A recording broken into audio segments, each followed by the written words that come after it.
இன்றைக்கி பாருங்கள், இந்த கிளைமேட்டுக்கு சாம்பார் சாதம் செய்ய போகிறோம்.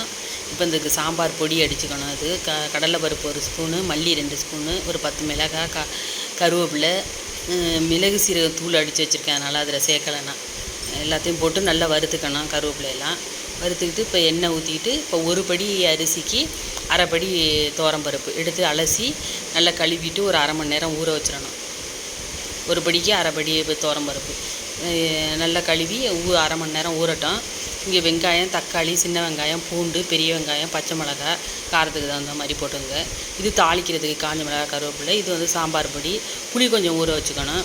ஒரு தேவையான காய், இருக்கிற காய் என்ன காய் இருக்கோ அதை போட்டுக்கலாம். நான் வந்து கத்திரிக்காய், பீன்ஸு, கேரட்டு, உருளைக்கிழங்கு இது தான் போட்டிருக்கேன். இப்போ வெங்காயம், கடுகு போட்டுவிட்டு எண்ணெய் காஞ்சோன்னு கடுகு போட்டு வெங்காயம், தக்காளி, பச்சை மிளகாய் எல்லாம் போட்டுட்டு பெருங்காயமெல்லாம் போட்டுங்க. போட்டுட்டு சின்ன வெங்காயம் ஒரு கைப்பிடி போட்டுங்க, நல்லாயிருக்கும். இந்த காயெல்லாம் அரிஞ்சு வச்சுருக்க காயெல்லாம் போட்டு நல்லா வதக்கிக்கணும். வதக்கிட்டு இந்த அடித்து வச்ச சாம்பார் பொடியும் போட்டு வதக்கிக்கிட்டு இந்த அரிசியும் பருப்பும் இருக்குல்ல அதையும் போட்டு நல்லா வதக்கிக்கணும். வதக்கிக்கிட்டு ஒரு படி அரிசி போட்டிருக்கோம்ல, இப்போ நான் வந்து இதில் 4 படி தண்ணி ஊற்றிக்கணும்.